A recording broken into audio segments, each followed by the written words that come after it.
दावत जिसमें मगरिब की नमाज नहीं होती? कौन सी अफ्तारी की दावत जिसमें हुल्लड़बाजियां हैं? कौन सी अफ्तार की दावत बात करते हो भाई? कोई परवाह नहीं नमाज की, जमात की, अपनी तरावियों की। कई तो लिस्टें बनाए फिर रहे हैं, आज फलां जगह कोरमा खाने जाना, आज फलां जगह। अरे भाई ये महीना अल्लाह को राजी करने के लिए है, कोई कोरमे बिरयानियां खाने के लिए रमजान नहीं बनाया गया। ठूस ठूस के खाना खाने के लिए रमजान नहीं बना है। कोई परवाह नहीं है। कहां लिखा कि भी अफ्तारी की दावतें करना बहुत जरूरी है? कहीं कोई जिक्र नहीं। अगर कर भी रहे हैं, चलिए, अगर आप उसको शरीयत के मुताबिक करें, कोई नमाज का इंतजाम हो, कोई एहतमाम हो कि जाना फिर दोबारा जाके अपनी तरावी भी पकड़नी है, शिरकत करने वालों को भी कोई शर्म हया हो कि हमने वापस टाइम पे अपनी मस्जिद में पहुंचना है, जाके हमारा कुरान ना छूट जाए, कोई इसमें लेना देना नहीं है, बस मुंह उठाया और चल पड़े। रमजान के मकसद को फौत करना चाहते हैं कि जो मकसद है रमजान है।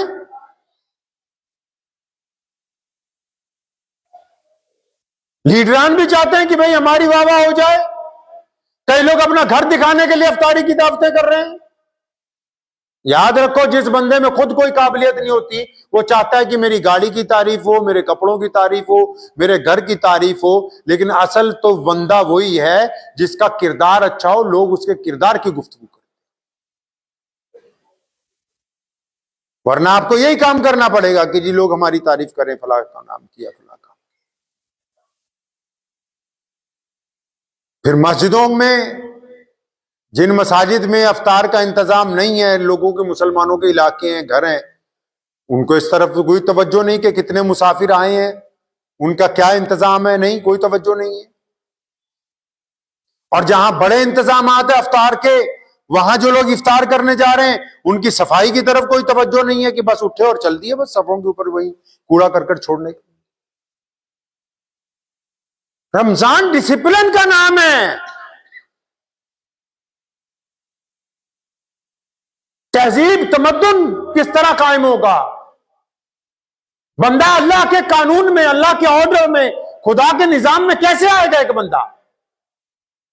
इसलिए रोजा रखा कि ये पूरे का पूरा ढल जाए अल्लाह और उसके रसूल सल्लल्लाहु अलैहि वसल्लम की इत्तबा के अंदर। इसने अपने इतने प्रोटोकॉल खड़े कर लिए, अपनी जरूरतें इतनी बना ली, कोई एहतमाम नहीं। कितने नौजवान बैठे हैं यहां पर, आप तमाम मसाजिद में चले जाएं, इनको पूछे कभी मस्जिद में झाड़ू मारा है तो ये चुप हो जाएंगे। कभी मस्जिद की बैतुल खलाएं साफ की हैं तो कोई जवाब नहीं इनके पास।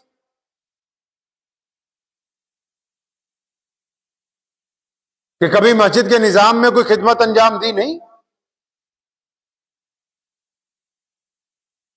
रमजानुल मुबारक में अगर हम बड़ी बड़ी खराबियां करेंगे तो रोजा हमको फायदा देने वाला नहीं है।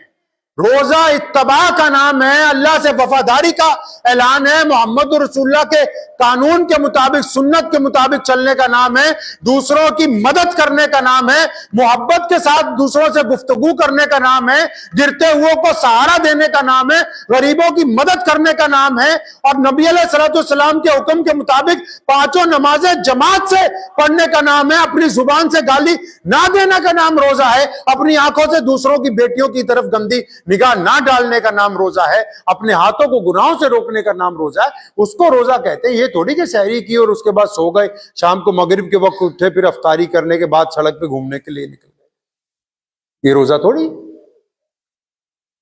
इसको रोजा थोड़ी कहते हैं। अपने रोजे का निजाम बनाइए। ये जो प्रोटोकॉल बनता है, बकायदा लिखा जाता है, इतने बड़े वीआईपी आएगा, यहां उतरेगा, वहां जाएगा, वहां जाएगा, ये सिर्फ बड़े लोगों के लिए थोड़ी है। हर एक इंसान की जिंदगी का एक प्रोटोकॉल, चाहे वो अमीर है चाहे वो गरीब। अगर वो अपनी जिंदगी का निजाम नहीं बनाएगा, आप कहें जी बस सो गए, जितने बजे आंख खुलेगी उतने बजे सवेर, नहीं।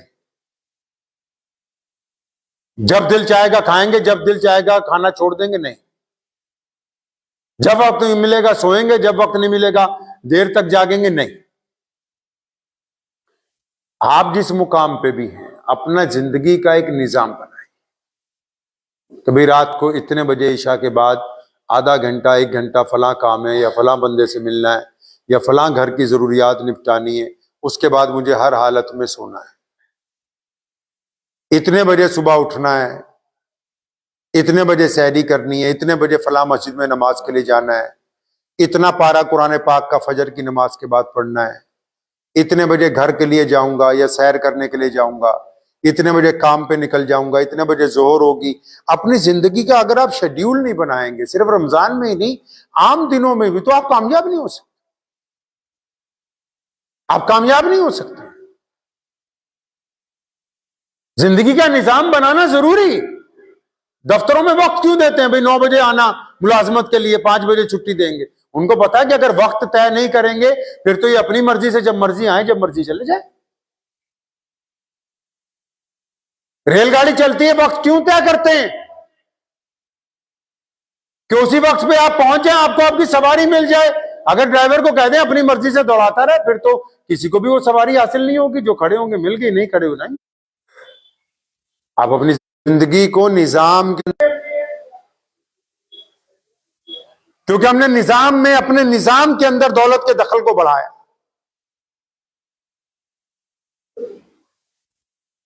रमजानुल मुबारक की जो मोटी गलतियां हैं वो मत कीजिए। ना अपनी मर्जी से सहरी का इफ्तार का टाइम मुतय्यन कीजिए,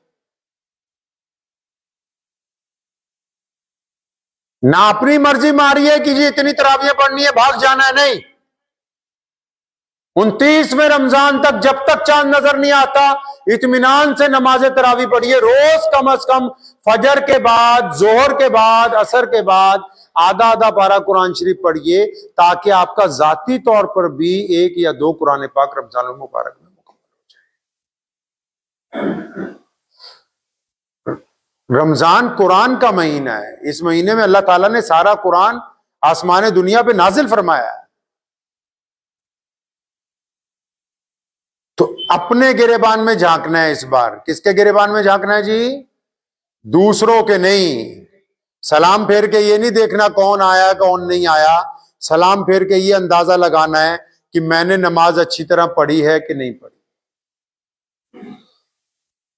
रात को बिस्तर पे लेट के सोचना है कि आज मैंने कितने लोगों की बेइज्जती की, और फिर अपनी उस गलती को सुधारना है। बिस्तर पे लेट के ये सोचें आज कितनी औरतों पर गंदी निगाह डाली कसदन जानबूझ के, ताकि कल को ये गलती नहीं करनी। बिस्तर पे लेट के ये सोचें आज किसके साथ ठगी मार ली, ताकि कल को उसके साथ माफी मांग के अपना मामला दुरुस्त कर लें। दिल के अंदर जो बुराइयां हैं, दिल के अंदर जो बुराइयां हैं, रोजा इसलिए थोड़ी रखा गया है कि आपको भूखा रखना है। आपको भूखा सिर्फ इसलिए रखा गया कि आपको सारा दिन याद रहे कि आज मैं कुछ अलग कर रहा हूं। और वो अलग क्या है कि आप दुनिया के बाकी इंसानों से अलग हैं। क्यों अलग हैं? क्योंकि आपकी आंखें झुकी हुई हैं, क्योंकि आपकी जुबान में जिक्र है, क्योंकि आप अपने हाथों से गलत काम नहीं करेंगे, क्योंकि आपको गुस्सा नहीं आएगा, क्योंकि आप किसी से आज लड़ेंगे नहीं। वो अलग ये थोड़ी है कि आप भूखे हैं। नहीं, भूखे तो बहुत सारे लोग। तो वक्त भी हो गया है। मैं उम्मीद करता हूं कि ये जो मोटी मोटी खराबियां हैं जो नमाजियों में हम लोग एक दूसरे के ऊपर निगाह रखते हैं वो, और रमजान में सहरी और इफ्तारी में और भाग के जल्दी जल्दी तरावियां निपटाने की जो तकलीफ है, दुआ कीजिए अल्लाह करीम मुझे और आप सबको इससे निजात अता फरमाए और ये रमजान पा लेने की तौफीक अता फरमाए और इस रमजान को अच्छी तरह गुजारने की तौफीक अता फरमाए। व आखिर दावाना अनिल हम्दुलिल्लाह।